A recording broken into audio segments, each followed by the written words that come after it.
Salatullah, salamullah. Bismillahirrahmanirrahim. Assalamualaikum warahmatullahi wabarakatuh.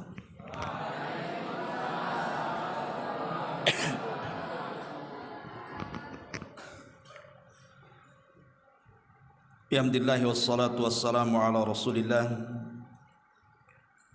wa ala alihi wa sahbihi wa mawalah wa la hawla wa la quwwata illa billahi wa ba'du. Para santri, ikhwan dan akhwat yang dimuliakan Allah Subhanahu wa taala, alhamdulillah di malam ini kita bisa berkumpul di Pondok Pesantren Jabal Uhud, Tiban, Kampung Tiban, Batam. Dan insyaallah mungkin saya akan meluangkan waktu harusnya malam kemarin. Cuman karena malam ini kebetulan juga lagi libur, belum ada kajian. Mungkin mulai dari Ahad depan, mungkin kajian yang saya akan bina setiap malam kita pakai Selasa malam Rabu. Dan kitab yang kita akan bahas adalah kitab Arba'in Nawawi. Mungkin antum sudah hafal sebagiannya, tapi saya minta kepada antum semuanya untuk menghafal kitab Arba'in Nawawi ini,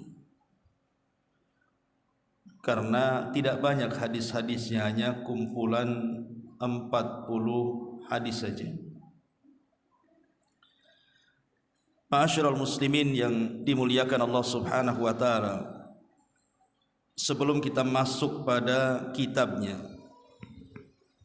sedikit kita akan kenal siapa Imam Nawawi. Imam Nawawi kunyahnya adalah Abu Zakaria Yahya ibnu Syarafi An-Nawawi. Jadi namanya Yahya ibn Syaraf, kunyahnya Abu Zakaria. Dan dia dilahirkan di Nawa, makanya dinisbatkan An-Nawawi kepada kampung kelahirannya. Nawa menjadi Nawawi. Dan di zamannya Al-Imam An-Nawawi rahimahullahu ta'ala, artinya ulama yang membidangi seluruh fan-fan di dalam ilmu Islam. Kalau dia bicara tafsir, dialah pakarnya. Kalau bicara hadis, dia pakarnya. Kalau bicara fikih, dia pakarnya. Apapun yang berkenaan dengan Islam, maka dia pakarnya. Makanya di zamannya disebut Syekhul Islam. Ada juga yang kemudian menggelari beliau dengan sebut, beliau tidak mau digelari seperti itu. Tapi begitulah, apabila seseorang memiliki kelebihan, kemudian dipuja dan dipuji manusia tanpa dia menghendakinya, maka Rasul menyebutnya sebagai busyral ajil, kabar gembira yang disegerakan di dunia. Sebagaimana para ulama salaf, Imam Nawawi itu sudah hafal Quran sebelum balik. Bahkan dia sejak kecil, dari sebelum balik sudah suka membaca. Sampai dikisahkan ada seorang anak muda dari Maroko, dari Maghrib. Dia berkunjung ke Nawa. Kemudian dia melihat banyak anak-anak yang bermain. Rupanya ada satu anak itu tidak mau bermain. Dia asik membaca buku dalam tangannya. Jadi kata anak muda dari Maroko ini mengatakan kepada anak kecil yang belum balik, "Kenapa kau tidak main?" Maka dia mengatakan, aku tidak diciptakan untuk itu. Ini anak kecil ngomong gitu. Ma khuliqtu lila'ib, aku tidak diciptakan untuk main-main katanya. Padahal belum balik itu ngomong begitu. Kalau antum sebaliknya, aku diciptakan untuk main-main, makanya main-main terus. Jadi akhirnya kemudian anak muda dari Maroko atau Maghrib ini menemui siapa ayahandanya. Setelah berjumpa kemudian tiba-tiba dia mengatakan kepada ayahnya bahwa putramu lahu sya'nun fil mustaqbal. Dia akan menjadi orang besar di masa depan. Jagalah dia. Tapi kemudian bapaknya mengatakan, amunajjimun anta, apakah kau seorang ahli nujum? Kok meramal-ramal anakku akan menjadi orang besar? Tetapi kemudian ucapan anak muda dari Maroko ini kepikiran oleh ayahanda daripada Imam Nawawi. Sejak itulah ayahnya selalu mengajak Imam Nawawi ke daras-daras para ulama di zamannya di Nawa, walaupun di situ bukan biladul ulama. Dari sini semakin nampak kecintaan Imam Nawawi kecil ke dalam ilmu. Sampai akhirnya ayahandanya ingin lebih memperdalam lagi ilmu yang dikuasai anaknya, maka kemudian hijrah dari Nawa ke Damaskus. Maka Imam Nawawi pun kemudian belajar di ulama-ulama di Damaskus, karena Damaskus kala itu menjadi biladul ulama, negerinya para ulama. Di situ pengetahuannya, dia tidak pernah keluar dari Damaskus. Tapi dengan menyerap ilmu ulama-ulama di Damaskus, akhirnya dia menjadi pakar dari semua pakar-pakar ulama di zamannya.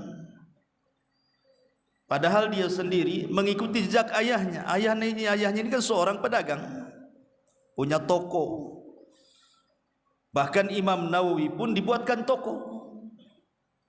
Tapi dari sela-sela kesibukannya mencari maisha, dia tidak pernah meninggalkan daras. Sampai disebutkan oleh para ulama sejarah itu, Imam Nawawi itu setiap hari, perhatikan, setiap hari menghadiri daras itu sampai 12 kali. Bayangkan 12 kali setiap harinya menghadiri daras para ulama. Mungkin jam sekian ke jam sekian di ulama ini, kemudian pindah lagi ke ulama itu, kemudian pindah lagi ke ulama itu. Luar biasa. Bayangkan satu hari 12 pelajaran. Tetapi Allah Subhanahu wa taala beri kecerdasan kepada Imam Nawawi, walaupun usianya tidak lama. Imam Nawawi ini dia mulai menulis di usia 28 tahun. Dan wafatnya memang diperselisihkan, tetapi ada yang disepakati bahwa usia Imam Nawawi itu sampai di usia 45 tahun dia meninggal. Tapi dari tulisan beliau, dari usia 28 tahun dia mulai menulis, dia wafat, lihat karya-karyanya. Belum ada yang bisa menandingi karya-karya besar Imam Nawawi. Belum lagi soal keberkahannya. Banyak yang mengarang karya seperti karya kitab-kitabnya Imam Nawawi tapi tidak terkenal. Contoh saja umpamanya Riyadhus Shalihin. Sampai ulama mengatakan tidak ada kitab yang banyak dicetak di dunia setelah Al-Quran melebihi Riyadhus Shalihin. Karena Riyadhus Shalihin ini hampir di semua markas-markas yang di situ dijadikan pusat belajar, mesti ada kitab Riyadhus Shalihin. Tidak di Indonesia, tidak di Singapura, tidak di Malaysia, di semua dunia. Bahkan perpustakaan itu belum lengkap kalau belum ada Riyadhus Shalihin. Padahal Riyadhus Shalihin itu hanya kumpulan hadis saja. Bab kemudian dicantumkan hadis, bab dicantumkan hadis. Kalaupun ada catatan itu tidak banyak. Dan banyak juga para ulama yang mengarang kumpulan-kumpulan hadis, tetapi tidak seterkenal Riyadhus Shalihinnya Imam Nawawi. Itu menunjukkan berkah dan keikhlasannya. Makanya ikhlas itu akan membuahkan hasil. Belum lagi kitab Al-Adhkar.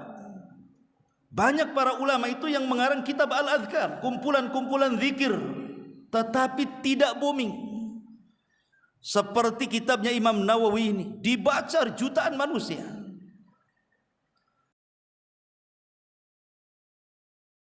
Minhajut Talibin namanya. Minhajut Talibin ini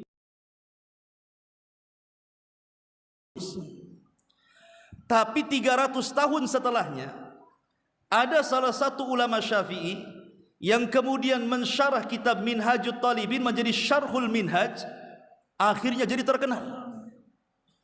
Di Indonesia ini hampir di semua pondok-pondok pesantren yang berbasis Syafi'i itu mesti dipelajari syarah Minhaj ini. Lamatannya itu yang ngarang Imam Nawawi, Minhajut Talibin itu. Bahkan kitab yang kita akan pelajari ini, Arba'in Nawawi, berapa juta manusia yang menghafal kitab Arba'in Nawawi. Padahal nanti saya akan jelaskan di mukadimahnya, yang mengarang kitab Arba'iniyat ini itu banyak sekali. Banyak sekali. Tetapi tidak menjadi terkenal melebihi Arba'in Nawawinya Imam Nawawi rahimahullahu ta'ala. Sebenarnya hadis yang dicantumkan Imam Nawawi itu bukan 40 tapi 42. 42 hadis. Tetapi dimudahkan kemudian diistilahkan dengan Arba'in. Walaupun kemudian Al-Imam Ibn Rajab menambahkan 8 hadis di dalam menjadi 50 hadis jadinya. Ma'asyiral muslimin yang dimuliakan Allah Subhanahu wa taala, dan banyak lagi karya-karya, dan karya besarnya dalam bidang hadis adalah syarah Sahih Muslim. Siapa yang tidak mendengar kalimat syarah Sahih Muslim? Syarah Sahih Muslim ini sekali lagi banyak yang mensyarah ulama itu. Tetapi kalau kita mempelajari hadis Sahih Muslim, selalunya syarahnya mengambil karya An-Nawawi. Dan itu yang paling akurat. Bahkan Imam Nawawi juga pernah mensyarah Sahih Bukhari, tapi keburu meninggal. Sampai kata para ulama, kalau seandainya Imam Nawawi hidup dan berhasil mensyarah kitab Sahih Bukhari, maka tidak ada syarah terbaik di dunia melebihi syarah Bukharinya Imam Nawawi. Karena dia baru 2 jilid kemudian meninggal. Tapi begitulah Imam Nawawi rahimahullahu ta'ala. Ma'asyiral muslimin yang dimuliakan Allah Subhanahu wa taala. Imam Nawawi ini satu di antara ulama yang tidak sempat menikah. Sama dengan Syekhul Islam Ibn Taimiyah rahimahullahu taala dan ulama-ulama yang lainnya, banyak ulama tidak sempat menikah karena mereka sibuk talabul ilmi. Lah salah satunya Imam Nawawi meninggal dan belum menikah. Karena sibuk belajar dan sibuk menulis. Bahkan pernah dia 2 tahun duduk di kursinya, tidak pernah keluar rumah kecuali hanya melaksanakan sholat. Jadi kalau waktunya sholat dia ke masjid, balik lagi, duduk lagi. Kemudian datang lagi waktu sholat, keluar, kemudian duduk lagi. Dan pembantunya yang menyediakan makan untuk disediakan di mejanya. Tapi lihat selama 2 tahun dia tidak pernah beranjak dari kursinya, kemudian mengarang satu kitab yang sangat fenomenal. Apa kitabnya? Syarhul Muhadzab namanya. Itu kitab Syarhul Muhadzab itu kitab rujukan para ulama sampai hari ini. Itu ditulis 2 tahun, Imam Nawawi tidak beranjak dari kursinya. Kalau kita begini 2 hari apa enggak encok, 3 harinya masuk rumah sakit. Bahkan Imam Nawawi ini kecerdasannya luar biasa. Dia hafal kutubut tis'ah itu, dia hafal. Mulai daripada Sahih Bukhari, Sahih Muslim, Abi Dawud, Nasai, Baihaqi, Musnad Ahmad, Masya Allah. Itu di luar kepala. Sama dengan antum di luar kepala, cuman bedanya antum tak masuk-masuk kepala, di luar terus. Itu bedanya. Kalau Imam Nawawi betul-betul di kepala. Luar biasa ikhwatu fiddin. Ya minimalnya walaupun tidak Sahih Muslim, Sahih Bukhari, Arba'in Nawawi lah antum hafal. Ma'asyiral muslimin yang dimuliakan Allah Subhanahu wa taala, walaupun demikian Imam Nawawi itu juga menggabungkan antara ilmu dan ibadah. Karena di sela-sela kesibukannya dia thalabul ilmi, dia pun menyempatkan untuk qiyamul lail. Sampai dikisahkan oleh muridnya, apabila Imam Nawawi itu kemudian salat tahajud, maka dia akan lama salatnya. Dan apabila lewat di ayat-ayat yang menceritakan tentang azab, maka beliau akan senantiasa menangis dan menangis sampai selesai salat. Sampai pernah Imam Nawawi mengulang-ulang ayat waqifuhum innahum mas'ulun. Waqifuhum, mereka di hadapan Rabbnya karena mereka akan ditanya. Itu terus diulang-ulang sambil menangis. Dan ingat, di zaman Imam Nawawi itu penguasa yang berkuasa penguasa zalim. Tetapi Imam Nawawi rahimahullahu ta'ala sangat keras mengkritik penguasa, sangat keras menasihati penguasa. Tetapi walaupun dia keras menasihati penguasa yang merupakan afdalul jihad, kata Rasul, afdalul jihad kalimatul haq inda sultanil jair, bahwa seutama-utama jihad itu adalah menyampaikan kalimat yang benar di hadapan penguasa zalim. Tapi Imam Nawawi walaupun keras dengan penguasa, tapi dia satu-satunya ulama di zamannya ya yang melarang rakyat memberontak kepada penguasa. Ketika semua para ulama di zamannya berfatwa agar rakyat bergerak dan menggulingkan penguasa, justru Imam Nawawi satu-satunya ulama yang kemudian berfatwa tidak boleh melakukan pemberontakan. Persis seperti Imam Ahmad rahimahullahu ta'ala, walaupun dia dizalimi sampai disiksa habis-habisan, tapi ketika kemudian muridnya meminta Imam Ahmad untuk memberontak, dia mengatakan ad-damu dam, jangan, menumpahkan darah itu tidak bagus. Tidak seperti sekarang mengkritik penguasa lewat YouTube, dihantam sana seolah-olah tidak ada kebaikan. Ma'asyiral muslimin yang dimuliakan Allah Subhanahu wa taala, lah Imam Nawawi rahimahullahu taala, beliau di usia 45 tahun kemudian meninggal dunia, tapi karya-karyanya seolah-olah tidak pernah hilang dimakan zaman. Ya, salah satunya kitab yang kita akan pelajari, Arba'in An-Nawawi. Taib, ma'asyiral muslimin wal muslimat, santri ikhwan dan akhwat rahimani wa rahimakumullah, kita masuk pada muqaddimah sedikit. Ada sebuah hadis yang mengatakan,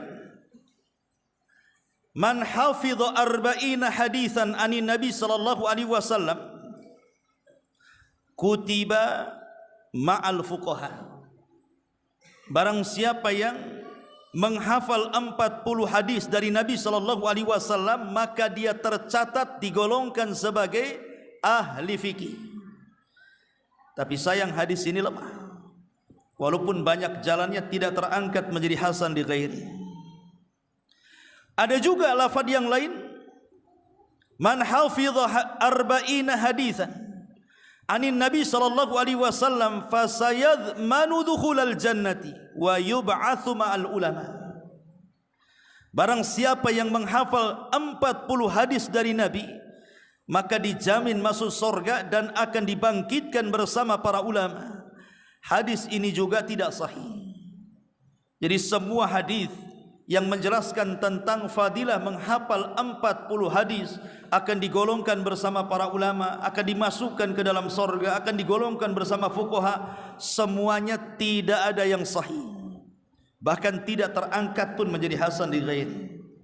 Tapi walaupun demikian, cukuplah sebuah hadis Nabi yang dikeluarkan dari Imam At-Tirmidzi dan beliau hasankan dari Zaid ibn Thabit radhiyallahu an, Nabi SAW mengatakan, Nadharallahu imra'an sami'a minna hadithan fahafidhahu hatta yablughahu ghairuhu farubba hamilin fiqhin ila man huwa afqahu minhu wa rubba hamilin fiqhin laisa bifaqih. Semoga Allah Subhanahu wa taala mencerahkan sebuah hadis lalu menghafalnya hingga dia menyampaikannya kepada orang lain, maka bisa jadi dia membawa riwayat hadis tersebut kepada orang yang jauh lebih paham. Dan bisa jadi seorang pembawa fikih atau perawi hadis itu tidak paham terhadap hadis yang diriwayatkannya. Tapi syahidnya di sini kata Imam Mubarakfuri rahimahullahu taala, bagaimana Allah Subhanahu wa taala akan mencerahkan wajah setiap orang yang menghafal hadis kemudian menyampaikannya. Maka ini keutamaan yang luar biasa. Kita diberikan cahaya wajah kita oleh Allah karena menghafal hadis Nabi sallallahu alaihi wa ala alihi wasallam. Ma'asyiral muslimin wal muslimat, santri ikhwan dan akhwat rahimani wa rahimakumullah. Tadi saya katakan bahwa orang yang mengarang arba'in ini banyak sekali. Dimulai dari yang pertama kali, ya. Kalau antum ditanya siapa yang pertama kali mengarang kitab arba'in, maka jawabannya adalah Abdullah ibnu Mubarak. Dan ini dinyatakan Imam Nawawi sendiri. Kata Imam Nawawi, qala Nawawi, fa awwalu man alimtuhu, awal man sannafa arba'in Abdullah ibni Mubarak. Dan yang pertama kali sepengetahuanku, kata Imam Nawawi, orang yang pertama kali mengarang kitab arba'in adalah Abdullah ibnu Mubarak, seorang ulama tabi'in luar biasa, tabi'ut tabi'in. Kemudian yang terakhir, kata Imam Nawawi sendiri, dan yang terakhir yang mengarang kitab arba'in adalah Abu Bakar al-Baihaqi, atau dikenal dengan Imam Baihaqi, pengeluar hadis. Jadi kalau antum ditanya siapa yang pertama kali mengarang kitab arba'in, Abdullah ibnu Mubarak. Siapa yang terakhir? Abu Bakar al-Baihaqi. Artinya yang mengarang kitab arba'in atau diistilahkan dengan arba'iniyat ini banyak sekali. Di sana ada kata Imam Nawawi, Abu Bakar al-Ajuri, kemudian Abu Bakar ibn Ibrahim al-Asfahani, kemudian Al-Imam Daruqutni, kemudian Imam Hakim, kemudian Abu Nuaim, kemudian Abu Abdillah As-Sulami, kemudian Abu Utsman As-Sabuni, ma'ruf karyanya Aqidah Ashabil Hadis, Al-Imam Sabuni. Itu juga ngarang kitab arba'in juga tuh. Termasuk juga Imam Nawawi. Ya tentu maksudnya arba'in di sini kumpulan-kumpulan hadis itu boleh jadi mungkin dalam masalah-masalah akidah, ada yang masalah-masalah zuhud, ada masalah-masalah adab. Lah termasuk Imam Nawawi ini dia sengaja mengumpulkan 40 hadis ini yang menurut dia mana hadis-hadis yang penting dia cantumkan di situ. Jadi Imam Nawawi itu dia mencakup semuanya itu. Mencakup ada akidahnya, ada fikihnya, ada kitab yang disebut dengan arba'in. Tapi sekali lagi saya katakan bahwa Imam Nawawi itu mencantumkan dalam kitab arba'in bukan 40 hadis ya, tapi 42. Jadi 42 hadis itu yang diletakkan oleh Al-Imam An-Nawawi rahimahullahu taala. Tapi kemudian ditambah oleh Imam Ibnu Rajab 8 hadis. Yang kemudian dikenal kitabnya Jami' Ulum wal Hikam itu kumpulan 50 hadis syarah daripada Arba'in Nawawi. Jadi hadis yang di Arba'in itu semuanya 42 hadis, kemudian ditambah 8 hadis menjadi 50. Dan itu syarah terbaik dari semua syarah yang mensyarah kitab Arba'in Nawawi itu. Jami' al-Ulum wal Hikam ini karya Imam Ibnu Rajab Al-Hambali rahimahullahu taala. Ya. Taib asyrul muslimin wal muslimat, santri ikhwan dan akhwat yang dimuliakan Allah Subhanahu wa taala. Di sini pengarang Imam Nawawi rahimahullahu taala mencantumkan hadis pertama. Hadis soal masalah niat, innamal a'malu binniyat. Yang mencantumkan hadis pertama innamal a'malu binniyat di permulaan hadis, di permulaan kitab itu bukan Imam Nawawi saja. Bahkan hampir banyak ulama, salah satunya Imam Bukhari Antum kalau baca Sahih Bukhari, itu judulnya lain dengan hadisnya tuh. Judulnya itu Kaifa Bad'il Wahyi, bagaimana caranya wahyu turun. Tapi hadis yang pertama dicantumkan justru hadis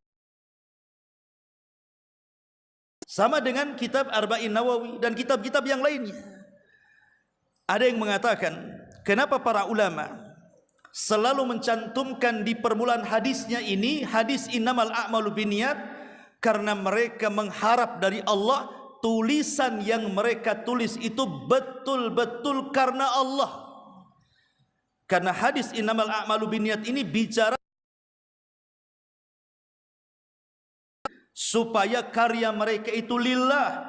Bahkan Abdurrahman Al-Mahdi, ma'ruf, seorang ulama di zaman Imam Syafi'i, yang pernah meminta kepada Imam Syafi'i untuk meringkas soal fikih, maka ditulislah kitab risalah, ditulislah kitab usul fiqh namanya Risalah. Itu permintaan Abdurrahman Al-Mahdi itu. Akhirnya terkenal kitabnya sampai Imam Syafi'i dijuluki sebagai orang yang pertama kali mengarang kitab usul fiqh. Sampai dikenal dengan Mujaddid al-Ummah namanya. Lah Abdurrahman Al-Mahdi ini sampai mengatakan, kalau seandainya aku ini mengarang buku, dia berangan-angan tuh, kalau saya ingin mengarang buku, saya ingin setiap bab itu saya cantumkan hadis ini, innamal a'malu binniyat itu. Saking pentingnya, karena ini mengingatkan kita kepada keikhlasan kepada Allah Azza wa Jalla. Makanya penting kita ini mempelajari hadis pertama ini, supaya mulai dari awal antum di sini sampai keluar betul-betul lillahi ta'ala, dan akan jadi berkah ilmunya. Taib, ma'asyiral muslimin wal muslimat rahimani wa rahimakumullah. Langsung saja kita baca satu hadis saja. Nanti mungkin berikutnya kita baca 2 atau 3 hadis gitu ya. Hadis ini dari sahabat Amirul Mukminin. Kenapa Amirul Mukminin? Karena dia orang yang pertama kali dijuluki Amirul Mukminin. Abu Bakar tidak dijuluki Amirul Mukminin, dia disebut Khalifatul Islam. Tapi Umar bin Khattab, disinilah permulaan pemimpin kaum muslimin dijuluki Amirul Mukminin. Makanya an Amiril Mukminin, Abi Hafsin, bapaknya Hafs. Umar tidak punya anak namanya Hafs, tapi Umar punya anak namanya Hafsah. Hafs ini dalam bahasa Arab disebut tarhim, artinya seruan untuk memanggil dengan cara lembut. Sama dengan Rasul ketika memanggil Aisyah, bukan Aisyah, ya Aisyah, bukan begitu, ya Aish namanya. Hafsah juga dipanggil Hafs namanya. Itu panggil lembut, lembut ketika memanggil. Kemudian radhiyallahu anhu qala, sami'tu Rasulullah sallallahu alaihi wasallam yaqul, Nabi sallallahu alaihi wasallam bersabda. Hadis ini innamal a'malu binniyat ini, sebelum saya masuk ke depan batannya, hadis ini disebut hadis gharib.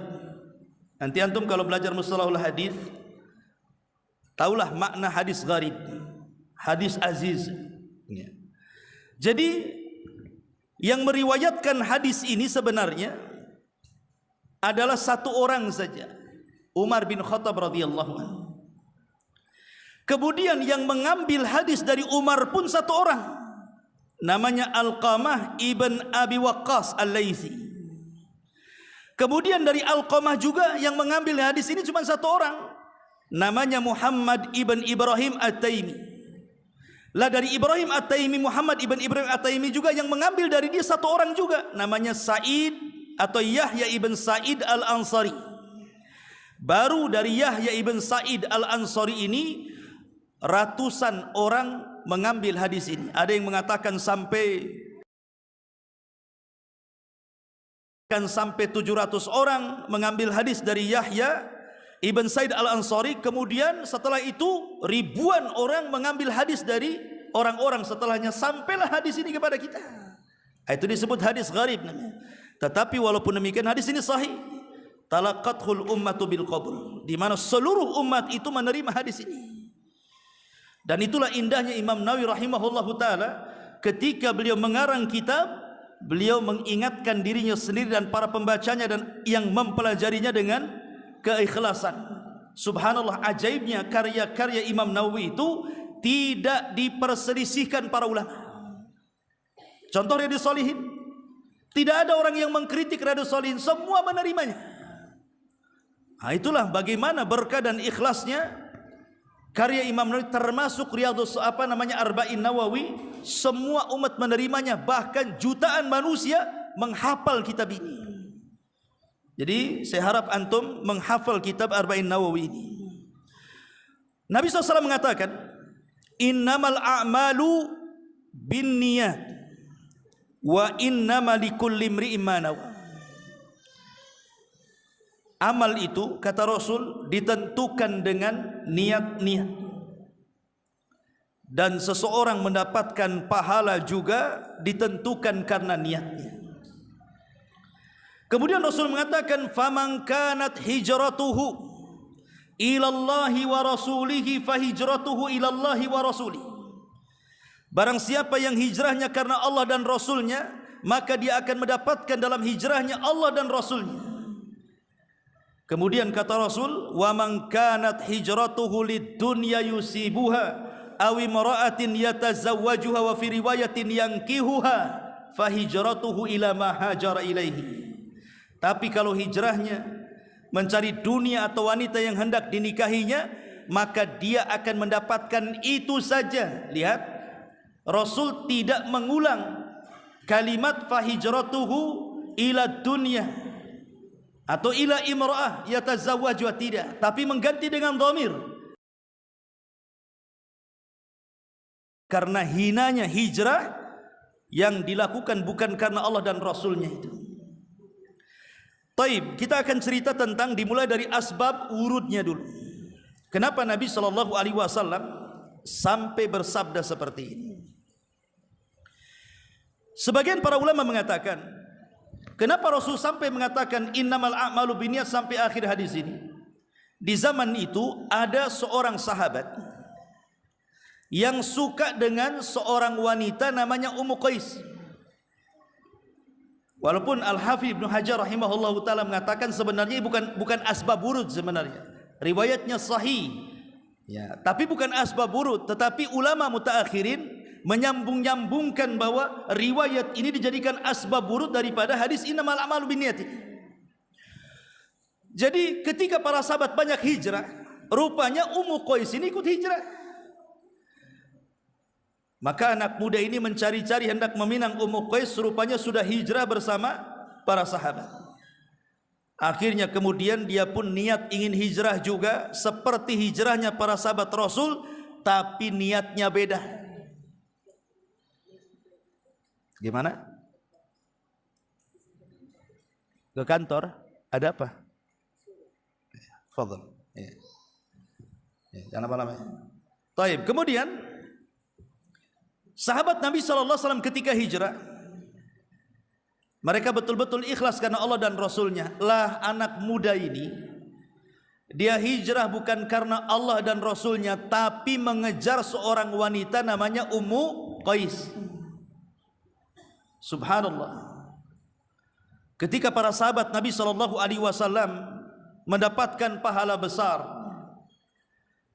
dalam hijrah mereka karena mereka niatkan untuk Allah dan Rasulnya, rupanya anak muda ini tidak dapat pahala sedikit pun, karena dia hijrahnya bukan karena Allah dan Rasulnya, tapi mengejar seorang wanita. Makanya Rasul ketika mengatakan barang siapa yang hijrahnya karena dunia ataupun wanita yang dihendak dinikahinya, tidak mengulang, tetapi mengganti dengan kata ganti, fahijratuhu ila ma hajara ilaihi litahkiriha, karena hijrahnya itu sangat menghinakan dirinya. Bagaimana tidak coba, sudah lelah, letih, tiba-tiba kemudian enggak dapat pahala, apa ndak hina kehidupannya? Itulah kemudian Rasul mengatakan innamal a'malu binniyat wa innamal likulli imri'in ma nawa. Faman kanat hijratuhu ila Allah wa rasuli fahijratuhu ila Allah wa rasuli. Wa man kanat hijratuhu lidunya aw imra'atin yatazawwajuha fahijratuhu ila ma hajara ilaihi. Sedikit faedah ikhwatu fiddin muliakan Allah Subhanahu wa taala. Hadis ini disebutkan Imam Ahmad sebagai hadis thuluthul Islam. Kalau Islam dibagi 3, maka sepertiganya ada dalam hadis Ummul Mukminin Aisyah radhiyallahu anha, man ahdatsa fi amrina hadza ma laysa minhu fahuwa rad, atau man amila amalan laisa alaihi amruna fahuwa rad. Kemudian sepertiganya di hadis Nu'man ibn Bashir, sahabat yang pertama lahir dari kalangan Ansar pasca hijrah Nabi. Kalau dari kalangan Muhajirin namanya Nu'man ibn Bashir, dikenal hadisnya al-halalu bayyinun wal haramu bayyinun. Semua ada dalam kitab Arba'in Nawawi, dan sepertiganya hadis yang kita bahas ini. Makanya Imam Ahmad mengatakan bahwa madarul Islam itu fi salasati ahadis, bahwa sumbernya Islam itu ada di 3 hadis ini. Lah salah satu hadis innamal a'malu binniyat. Coba bayangkan. Jadi kita sedang mempelajari sepertiga Islam. Kalau antum paham. Makanya penting mempelajari hadis innamal a'malu binniyat ini. Ada satu kisah yang menarik ikhwan. Ketika para ulama tafsir memberikan catatan kepada surah An-Nisa ayat 100, karena ada kaitan dengan hadis yang kita bahas. An-Nisa ayat 100. Allah Subhanahu wa taala berfirman dalam surah An-Nisa ayat 100 ini, "Wa man yuhajir fi sabilillah yajid fil ardi muraggaman katsiran wasa' wa man yakhruj min baitihi muhajiran ila Allah wa rasulihi thumma yudrikuhul mautu faqad waqa'a ajruhu 'ala Allah wa kana Allahu ghafurar rahima." Barang siapa berhijrah, kata Allah, di jalan Allah, niscaya mereka mendapati di muka bumi ini tempat hijrah yang sangat luas dan rizki yang banyak. Ini kalau hijrah mencari dunia, di mana saja ada. Bumi ini luas, mau cari rizki di mana saja ada. Tetapi barang siapa yang keluar hijrahnya, keluar rumahnya dengan maksud berhijrah kepada Allah dan Rasulnya, kemudian kematian menimpanya sebelum sampai ke tempat tujuannya, maka sungguh telah tetap pahala di sisi Allah, dan Allah Maha Pengampun lagi Maha Penyayang. Di zaman Allahu anhuma, ada seorang sahabat namanya Dhamrah ibnu Jundub namanya. Dhamrah ibnu Jundub. Dhamrah ibn Jundub ini sudah tua. Sudah sangat tua sekali. Dia tidak sanggup untuk berjalan seperti sahabat-sahabat yang lain yang hijrah dari Mekah ke Madinah. Badan mereka masih kuat dan kekar sehingga mereka mampu melintasi jalan berkilo-kilo. Nantilah kalau Allah antum takdirkan, nanti sudah besar kemudian umrah, tahulah perjalanan Mekah Madinah itu seperti apa itu. Gurun pasir, bebatuan, bukit, lembah, macam-macam tuh. Jadi Dhamrah ibn Jundub ini karena sudah tua, dia hanya melihat para sahabat Nabi yang hijrah, sementara dia tidak sanggup untuk berjalan hijrah ke Madinah. Tapi ketika semua sahabat sudah hijrah ke Madinah, dia ditinggal sendirian. Maka tekanan dari orang-orang kafir Quraisy itu semakin menjadi-jadi kepada Dhamrah ini, sehingga dia tidak tahan. Akhirnya kemudian Dhamrah ibn Jundub ini terpaksa dia ingin hijrah. Daripada mendapatkan tekanan hebat dari orang musyrik, ada hijrah sajalah saya. Akhirnya kemudian orang tua yang sudah renta ini, dia bawa perbekalannya, kemudian dia mulai berjalan kaki dari Mekah menuju Madinah. Tapi namanya sudah tua, sudah renta, tidak sanggup berjalan. Di tengah perjalanan akhirnya jatuh sakit. Ketika maka dia langsung menepuk kedua tangannya. Pertama dia tepuk seperti ini, kemudian dia mengatakan, Allahumma hadhihi bai'ati li nabi. Ya Allah, terimalah, inilah baiatku kepada Nabi. Kemudian ditepuk lagi satu kali, dia ngomong gitu lagi. Akhirnya kemudian Allah Subhanahu wa taala takdirkan Dhamrah ibn Jundub ini meninggal dunia. Dari sini turun ayat ini. Turun surah An-Nisa ayat 100 di sini.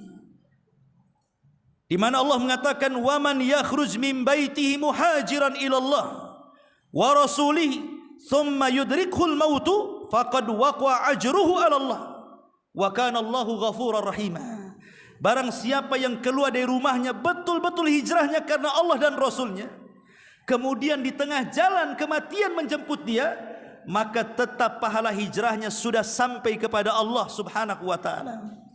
Inilah makna wa man kanat hijratuhu ilallahi wa rasuli fa hijratuhu ilallahi wa rasuli.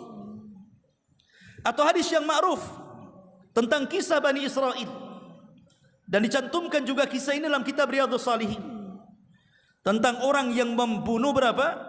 99 jiwa. Coba bayangkan kalau hari ini ada pembunuh sebanyak itu, mungkin kita katakan sadis sekali itu, jahat sekali orang itu. Kalau bisa tangkap, hukum seberat-beratnya, kan begitu. Lah, anak muda ini Allah ilhami untuk bertobat kepada dan menyesal soal perbuatan pembunuhannya. Datanglah dia kepada seorang rahib. Tapi rahib ini memang ahli ibadah tapi jahil. Dia tidak bisa memberikan fatwa terbaik, justru berfatwa dengan kejahilannya dan mengatakan orang sepertimu tidak ada tobat. Akhirnya kemudian jiwa pembunuhnya itu datang, dibunuhnya pula si rahib ini. Genaplah 100 jiwa tuh. Tapi dia tidak putus asa. Dia mencari pendeta yang lainnya, kemudian ketemu kebetulan pendeta yang satu ini alim orangnya. Dia bertanya bagaimana soal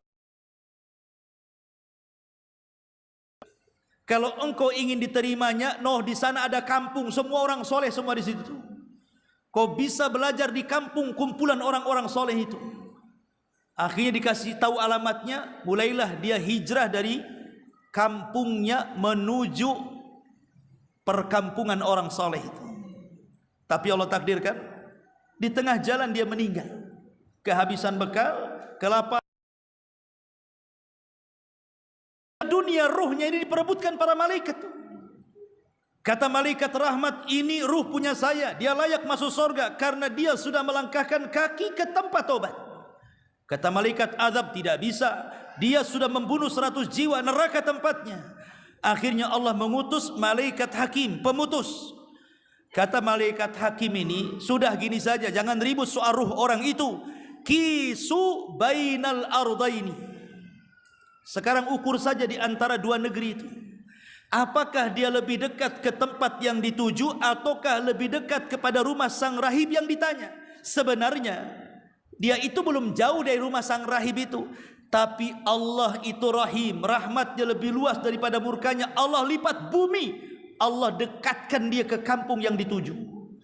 Akhirnya malaikat hakim mengatakan, hei malaikat rahmat, ambillah ruh ini. Lihat, kalau memang hijrahnya karena Allah ingin bertobat, maka pasti dia akan mendapatkan Allah dan Rasulnya.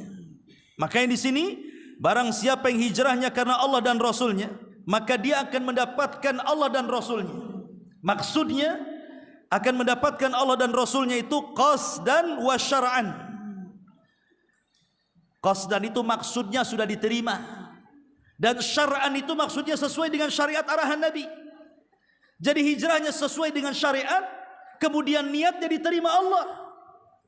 Itulah yang disebut innamal a'malu binniyat wa innama likulli imri'in ma nawa. Wa innama likulli imri'in ma nawa itu artinya orang mendapatkan pahala atau tidak dalam hijrah itu ditentukan dengan niat. Baik, masyarul muslimin wal muslimat rahimani wa rahimakumullah. Ada sedikit masalah atau faedah yang ingin saya jelaskan dari syarah ini karena waktu juga. Pertama, amalan-amalan manusia yang dikerjakan dari amalan-amalan kebaikan karena Allah itu terbagi karena selain Allah itu dibagi menjadi 3. Jadi amalan itu kan ada karena Allah, ini sudah tidak ada khilaf lagi, pasti diterima. Tetapi ada amalan-amalan bukan karena Allah. Lah ini ada 3 perkara kata para ulama. Yang pertama, kalau amalan ini diniatkan riya secara mutlak, memang dia ingin riya, tidak ada ikhlas-ikhlasnya sama sekali, maka amalan ini jelas tertolak. Dan inilah amalan orang-orang munafik yang Allah firmankan dalam surah An-Nisa 142, innal munafiqina yukhadi'una Allah wa huwa khadi'uhum wa qusala yura'una an-nas wa la yadhkuruna Allah illa qalila. Apabila orang-orang munafik itu tegak melaksanakan salat, maka mereka pun malas-malas karena niat salatnya karena riya, dan mereka tidak berzikir kepada kecuali sedikit. Jadi kalau amalan itu hanya riya mutlak, berarti ini amalannya orang munafik dan pasti akan tertolak. Bahkan lebih ngeri lagi, ada sebuah hadis. Kata Nabi SAW, awal man tusyu'ira bihin nar yaumal qiyamah thalathatu. Manusia yang pertama kali disentuh api neraka itu 3 manusia. Yang pertama orang yang bersedekah, yang kedua orang yang pakar Quran, dan yang ketiga orang yang berjihad di jalan Allah. Tapi karena tiga-tiganya memang riya mahab, betul-betul riya, tidak ada yang lain, makanya Allah masukkan semua ke neraka. Dan mereka orang yang pertama disentuh api neraka. Ini yang pertama. Kemudian yang kedua, ikhlas dan riya dicampur aduk. Di dalamnya ada ikhlas, tapi dalamnya juga ada riya. Maka amal yang kedua juga ditolak. Karena Allah Subhanahu wa taala berfirman dalam hadis qudsi, kata Nabi sallallahu alaihi wasallam, Allah berfirman, ana aghna syuraka 'ani syirki. Faman 'amila li 'amalan asyraka fihi ghairi taraktuhu wa syirka. Kata Nabi SAW, aku adalah zat yang tidak berhajat kepada sekutu. Maka siapapun yang beramal selainku, ku tinggalkan dia dan sekutunya. Maka amalan yang bercampur dengan riya, ikhlas dan riya pun tetap tertolak. Ini yang kedua. Kemudian yang ketiga, ada amalan itu ikhlas, tapi di balik keikhlasannya itu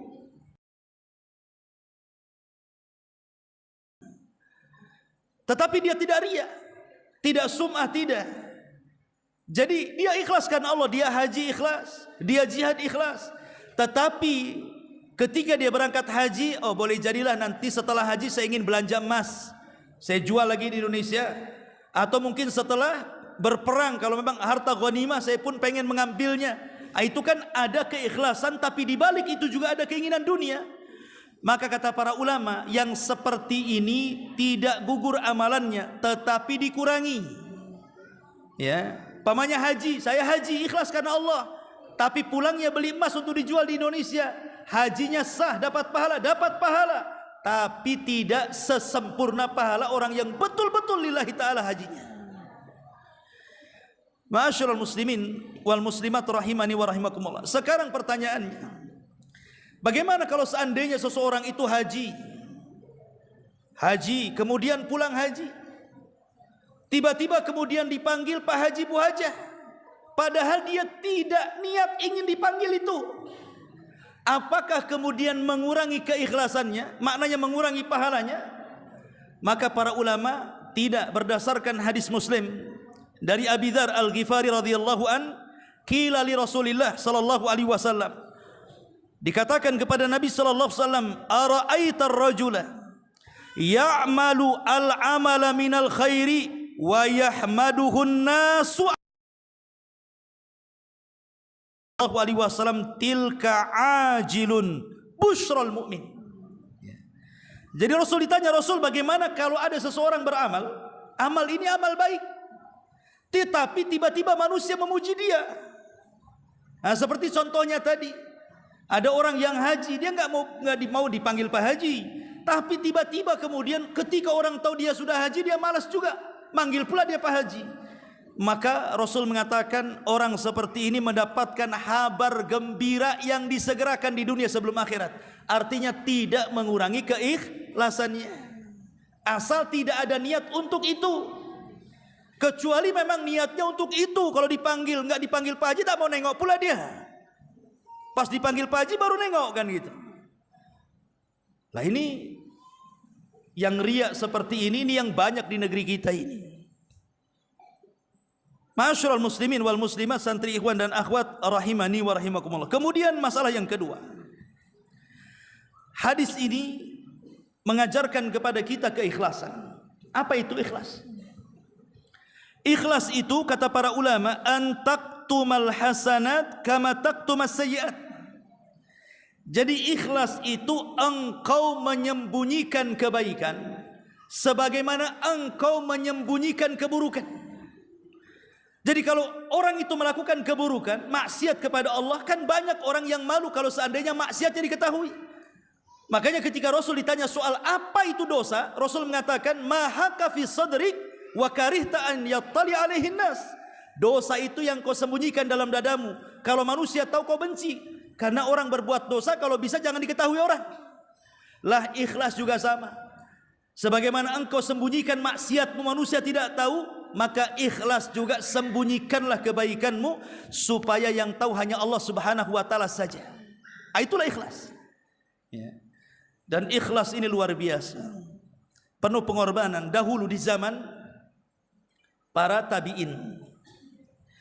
Ada orang namanya Ali ibn Husain ibn Ali ibn Abi Talib radhiyallahu anhu, atau julukannya dikenal dengan Zainul Abidin. Satu-satunya cucu Husain, anak Husain yang selamat dari Karbala. Semua putra Husain itu meninggal semua di Karbala, perang, ikut perang, kecuali Ali bin Husain ini, karena dia sedang sakit sehingga diselamatkan oleh Zainab bibinya, sehingga dialah satu-satunya putra Husain yang selamat, dikenal dengan Zainul Abidin. Jadi siapapun yang mengaku keturunan Nabi dari jalur Husain harus sampai kepada Ali bin Husain bin Ali bin Abi Talib, atau dikenal dengan Zainul Abidin ini. Jadi Zainul Abidin ini mencontohkan kepada kita keikhlasan. Jadi kalau dia sedekah ikhwan, dia sedekahnya itu tengah malam, nunggu sepertiga malam akhir.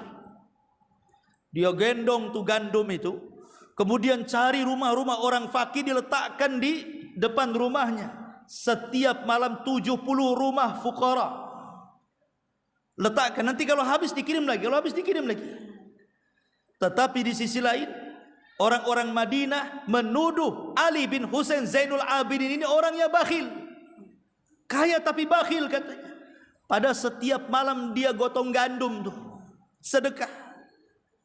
Baru ketahuannya setelah dia meninggal, tiba-tiba sedekah itu hilang, dan yang memandikan jenazah bercerita bahwa pundak Ali bin Husain ini penuh dengan luka karena suka menggendong setiap malam gandum untuk diserahkan kepada fuqara wal masakin. Itulah keikhlasan yang sesungguhnya. Itulah yang dikatakan bahwa antaktumal hasanat kama taktumas sayyi'at. Engkau sembunyikan kebaikan sebagaimana engkau sembunyikan keburukan. Itulah makna ikhlas, ikhwan. Ya, ini yang kedua. Kemudian yang terakhir, yang ketiga, tentang soal niat. Ada dua faedah di sini tentang soal niat di sini. Ingat ikhwan, niat itu bisa membesarkan yang kecil, bisa mengecilkan yang besar.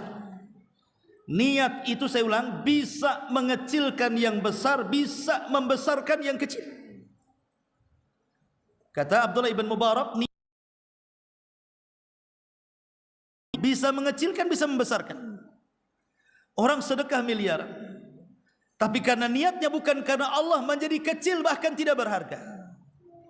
Orang yang sedekahnya walaupun sepotong biji kurma, fattakun nar walau bisyikki tamrah, tapi kalau dia karena Allah Subhanahu wa taala, boleh jadi itu pula menjadi jalan dia ke surga. Maka niat ini perlu, termasuk antum belajar di sini ini. Kalau sekarang mulailah diluruskan niat ikhwan, supaya antum ini banyak keikhlasan. Kalau tidak ikhlas belajar itu, nanti mudah tersinggungan antum itu. Nanti gurunya marah-marah, antum sakit hati. Dibangunkan tengah malam masih ngantuk-ngantuk, suruh persiapan sholat subuh, sakit hati lagi. Itu kan anda ikhlas tuh. Coba kalau antum ikhlas, tidak ada yang sakit hati. Mau gurunya mau maki, mau marah, terserah dia. Yang penting saya dapat ilmu. Mau gurunya kemudian membangunkan antum di sepertiga malam untuk tahajud atau untuk persiapan subuh, tidak peduli. Yang penting saya subuh dapat pahala. Kan begitu enak tuh. Maka dari sekarang tajdidun niat ikhwan. Mungkin yang dulunya terpaksa mondok di sini atau diantarkan orang tuanya atau daripada stres di rumah ke pondok, dari sekarang luruskan niat. Kata Imam Syafi'i rahimahullahu taala, talabtul ilma li ajli dunya wa ya'bal ilmu illa lillah, kata beliau. Dulu aku mencari ilmu itu karena dunia. Rupanya ilmu yang membimbingku dia tidak mau kecuali karena Allah Subhanahu wa taala. Luruskan niat. Lah kalimat innamal a'malu binniyat ini ada dua faedah. Yang pertama, maksudnya sah dan tidaknya, berpahala dan tidaknya, ikhlas dan tidaknya, itu semua digantungkan kepada niat. Dianggap ibadah atau tidak, itu semua digantungkan kepada niat.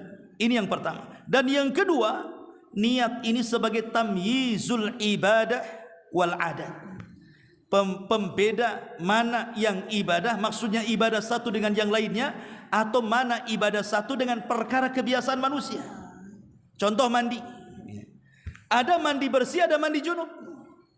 Mandi junub ada dua cara, bisa yang penting ijza sah, itu cukup niat saja. Niat mandi junub, nyemplung antum ke sungai, kemudian sudah basah semuanya, kemudian keluar dari sungai, sah mandi junub antum. Itu namanya asal al-ijza. Ijza itu artinya yang penting sah gitu ya. Tapi ada mandi junub itu dia sempurna, wudu dulu, kemudian juga dibersihkan kepalanya, dibasuh sebelah kanannya, baru sebelah kiri, baru kaki. Itu namanya sempurna tuh. Oke lah, kita bicara soal yang penting sah kan. Orangnya dengan mandi biasa. Tapi yang membedakan satu mandi biasa, satu mandi junub adalah niat. Innamal a'malu binniyat. Ini satu. Yang kedua, antara ibadah satu dengan yang lainnya. Antum masuk nih ke masjid, di situ ada sholat sunnah wudu, di situ ada tahiyatul masjid, di situ ada rawatib, kan macam-macam dua sholat sunnah rakaat itu. Lah, yang menentukan oh ini tahiyatul masjid, ini sholat sunnah wudu, ini rawatib, ini adalah niatnya. Tapi ingat, mahallun niyah fil qalbi. Tempat niat itu di hati. Niat bukan zikir harus lafadzkan. Niat itu dalam hati. Ya. Inilah di antara 3 poin dalam hadis Umar bin Khattab. Sebenarnya banyak sudah saya catat, cuman waktu juga sudah malam. Insyaallah mungkin ke depannya kajian saya bukan malam Kamis sebenarnya, Selasa malam, Rabu, ingat-ingat ya. Ya. Dan insyaallah mungkin biasa kalau saya ngaji di sini saya bawa hadiah. Kebetulan karena ini perdana, belum disiapkan hadiahnya. Insyaallah mungkin minggu depan kita bawa hadiahnya. Wallahu alam, semoga bermanfaat. Subhanallah bihamdika, asyhadu an la ilaha illa anta astaghfiruka wa atubu ilaik. Allahu ta'ala alam. Assalamualaikum warahmatullahi wabarakatuh.